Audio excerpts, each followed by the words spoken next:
नमस्कार सभी को, कैसे आप सभी लोग। तो आज हम बात करने वाले हैं सीटेट के उन अभियानों के बारे में जो सबसे ज्यादा प्रश्न पूछे जाते हैं। जैसे मान लो कि एक भारत श्रेष्ठ भारत कौन सा है, स्वच्छ भारत अभियान, आत्मनिर्भर भारत, कितने सारे अभियान हैं जहां से प्रश्न आता ही आता है। और सबसे बड़ी बात है, इनके बारे में हमें डिटेल रूप से नहीं पता है, तो इसके बारे में हम थोड़ा सा पता लगाएंगे। तो सबसे पहले एक एक करके हम लेंगे। तो एक भारत श्रेष्ठ भारत, जिसे हम EBSB कहते हैं। देखिए इसमें ना डेट जो है वह याद करनी नहीं होती है ज्यादातर, क्योंकि यहाँ से प्रश्न नहीं आता है। प्रश्न ये आता है कि कौन सा अभियान उसने क्या कहा या किसके ऊपर जो है फोकस करता है, उसका उद्देश्य क्या है, बस इस पर फोकस करता है। ठीक है, तो इस तस्वीर में देखो, ये पूरी की पूरी उसकी वेबसाइट से तस्वीर है। एक भारत श्रेष्ठ भारत का मतलब क्या है, ये भाषा के ऊपर सबसे ज्यादा फोकस करता है, भाषा के ऊपर।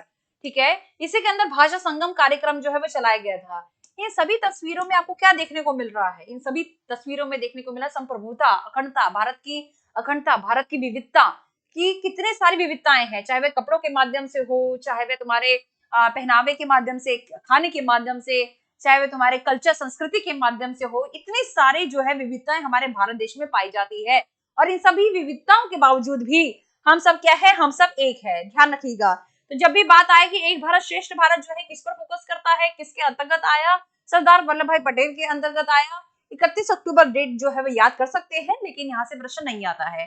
प्रश्न कैसे आएगा, प्रश्न आएगा यहाँ पर, इतनी सारी विविधताओं के बावजूद भी हम सब क्या है, एक है। जैसे मान लो दोस्त यार होते हैं, दोस्त यार कैसे, कोई बंगाली बाबू होगा, कोई मारवाड़ी बाबू होगा, कोई पंजाब से होगा, पंजाबी होगा, मतलब बोलता होगा। इन सभी के बावजूद भी हम सब एक ही क्लास में पढ़ते हैं। जैसे मान लो इंडिया की टीम है, कोई कहीं से आया है, कोई साउथ से आया है ना, कहीं कहीं से आया है, फुटबॉल की टीम है। तो इतने सारी विविधताओं के बावजूद भी आज हम सब क्या है, एक है। तो जब भी बात होगी ना किसके ऊपर, ये ध्यान रखिएगा, जब भी भाषा के ऊपर बात होगी, यह कार्यक्रम आता है। क्यों आता है, कारण क्या है, एक उदाहरण मैं यहाँ पर तुम्हें बताती हूँ। इसी अभियान के अंतर्गत, यानी कि इसी स्कीम के अंतर्गत, इसी मतलब अभियान के अंतर्गत एक और प्रोग्राम आया था, मतलब इसी के अंदर आया था। यू समझ लो कि ये इसकी जननी है, एक भारत श्रेष्ठ भारत जो है इसकी जननी है, मतलब भाषा संगम कार्यक्रम की जननी है। क्या मतलब है इसका, तो ध्यान रखिएगा, भाषा संगम कार्यक्रम को 22 नवंबर 2018 को शुरू किया गया था। किसके अंतर्गत, एक भारत श्रेष्ठ भारत के अंदर, मतलब जिसका जो फोकस था विभिन्न भाषाओं के बीच जो है सांस्कृतिक और भाषाई विविधता को बढ़ावा देना। इसका जैसे एक उदाहरण देखिए, भारत में आज अगर हम देखें कितनी भाषाएं हैं, मतलब 1600 से भी 1680, इससे भी ज्यादा भाषाएं हैं। और 22 भाषाएं जो हैं जिनको हम बुनियादी रूप से जानते हैं, तमिल, तेलुगु, मलयालम, हिंदी, बोडो, ठीक है, मैथिली, ये सारी भाषा को हम जानते हैं। तो इससे स्कूलों में भी, मतलब इसका जो फोकस है वो क्या, जैसे स्कूलों में भी 1-2 सप्ताह ऐसे होने चाहिए जहां पर इन सभी भाषाओं के बारे में बच्चों को बताया जाना चाहिए, कम से कम 1-2 सप्ताह, कम से कम, ताकि उन्हें पता चले कि हाँ हमारे भारत में कितनी सारी विविधताएं हैं। ठीक है, तो ये भाषा के ऊपर ज्यादातर महत्व रखता है, याद रखिएगा। एक भारत श्रेष्ठ भारत हो गया, भाषा संगम हो गया, भाषा के ऊपर महत्व देता है। फिर आता है सर्व शिक्षा अभियान। ठीक है, सर्व शिक्षा अभियान में ना, ये बहुत पहले की बात है, जब सन 2000-2001 में ये लागू हुआ था, या समग्र शिक्षा अभियान जिसे हम कहते हैं। ये कहता है, ये अभियान कहता है कि चाहे लड़के हो, चाहे लड़कियां हो, या फिर आज हमारे समाज में ट्रांसजेंडर भी होते हैं, इन सभी को इक्वल अपॉर्चुनिटी, यानी कि समान रूप से पढ़ाना चाहिए, मतलब समानता का अधिकार होना चाहिए, चाहे वह पढ़ाई में हो, चाहे वह पहनावे में हो, चाहे वह अभिव्यक्ति करने में हो। तो सर्व शिक्षा अभियान या समग्र शिक्षा अभियान जो है वह चलाया गया था। ठीक है, इसका उद्देश्य क्या था, ये सभी बच्चों को स्कूल में शिक्षा दिलाने और उनकी पढ़ाई को बेहतर बनाने का प्रयास था। इसमें कहा है कि यह अभियान हर बच्चे को स्कूल लाने, उनकी पढ़ाई में मदद करने के लिए है। इसका मतलब है कि चाहे बच्चा गांव का हो, शहर का हो, लड़का हो, लड़की हो, इन सारे बच्चों को क्या है, इन सारे बच्चों को किताबें या फिर अच्छे शिक्षक मिलने चाहिए, अच्छा स्कूल मिलना चाहिए। ठीक है, तो ये समग्र शिक्षा अभियान, जिसे जो तस्वीर आप देख रहे हो, याद रखना है। फिर एक आता है आत्मनिर्भर भारत है। ये जब कोरोना काल था, कोरोना वायरस उस समय पे फैला हुआ था, बहुत लोगों की जान जा रही थी, उस समय पर यह अभियान आता है। तुमने देखा ना होगा टीवी में आता है आत्मनिर्भर भारत, मतलब ऐसा भारत बनाओ जिसमें हर एक चीज, छोटी से छोटी चीज, जैसे ये आज चाइना की होगी, मुझे नहीं पता ये बोर्ड चाइना से होगा या कहीं और से होगा, भारत में ही विकसित हो।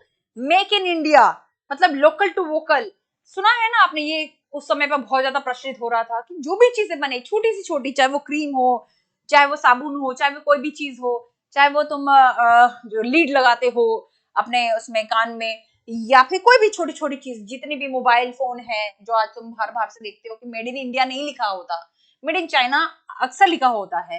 तो आत्मनिर्भर भारत कैसे बनेगा? हर एक छोटी से छोटी चीज जो है वह भारत से ही जुड़ी होनी चाहिए और भारत में ही उसका मेकओवर होना चाहिए, यानी कि वह बनाई जानी चाहिए। ठीक है, कोई भी छोटी से छोटी चीज, तभी आत्मनिर्भर भारत जो है बन पाएगा। फिर एक आता है नेशनल डिजिटल लिटरेसी मिशन।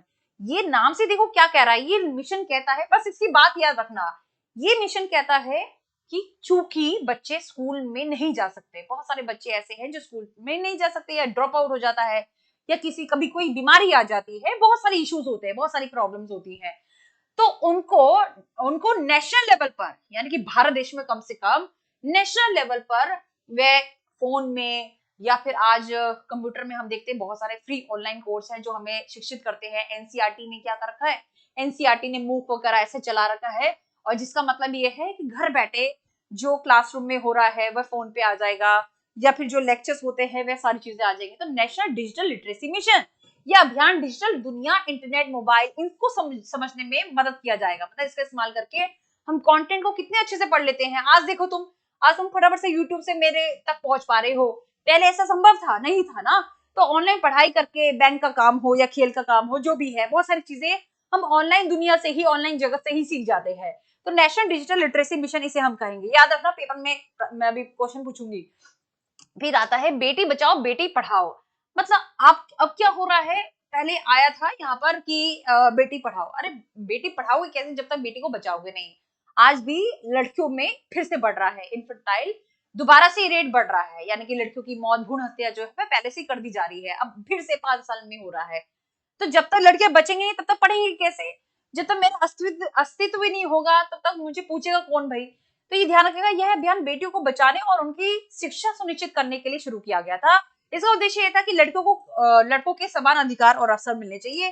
जैसे हम अपने बगीचे में हर फूल का ध्यान रखते हैं ना, तो वैसे बेटे हो चाहे बेटियां हो, चाहे वे कोई ट्रांसजेंडर भी हो, तो उसका भी हमें ध्यान रखना चाहिए। एक आधा क्वेश्चन लगाओ भाई, निम्नलिखित में से कौन सी पहल छात्र को अधिकांश प्रमुख भारतीय भाषाओं की, देखो क्या लिखा है इसमें, मैं हाईलाइट कर रही हूँ, भाषाएं, भाषाओं के बारे में जब भी बात होगा ना, तुम क्या कहोगे, एक भारत श्रेष्ठ भारत कहोगे, फटाफट से आंख बंद करके ही लगा दोगे जब भी भाषाओं के बारे में बात होगी। फिर इधर आ जाओ, निम्नलिखित में से कौन सी पहल भारत में विभिन्न राज्यों के बीच सांस्कृतिक आदान प्रदान और एकता को बढ़ावा देती है? विभिन्न राज्यों के बीच सांस्कृतिक आदान प्रदान, तो आपके कहोगे डिजिटल इंडिया अभियान कहोगे, एक भारत श्रेष्ठ भारत कहोगे, स्वच्छ भारत अभियान कहोगे, या आत्मनिर्भर भारत कहोगे। इसमें भी ईबीएसबी होगा, एक भारत श्रेष्ठ भारत होगा, क्योंकि यूनिटी इन डाइवर्सिटी का जो कॉन्सेप्ट था वो ईबीएसबी लेके आया।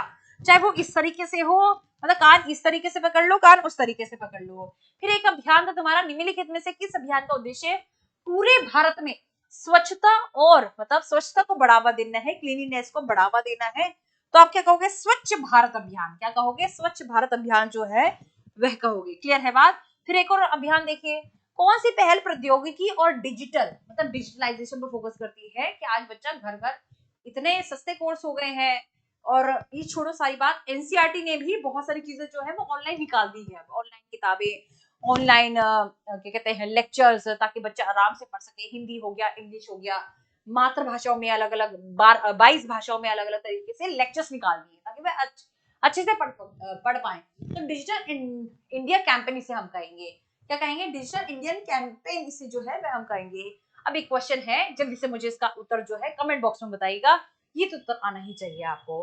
तो ऐसे शॉर्ट वीडियोस जो है मैं बनाती रहूंगी, बहुत इंपॉर्टेंट टॉपिक्स हैं जो अभी बचे हुए हैं, जो मुझे ऐसा लगता है जिसके ऊपर अभी बात होनी चाहिए और होगी भी। आप चिंता मत करिए, तो ये अच्छे से देखिएगा बेटा, ठीक है। चलिए भाई, नमस्कार सभी को, राधे राधे, प्रणाम, और बस यही कहूंगी कि अच्छे से पढ़ाई करो। अभी तक जितनी पढ़ाई करी है ना, सब गोल्ड हो जाएगी यदि इन दिनों का फायदा नहीं उठाया। ठीक है जी, चलिए, नमस्कार सभी को, आपका दिन शुभ हो।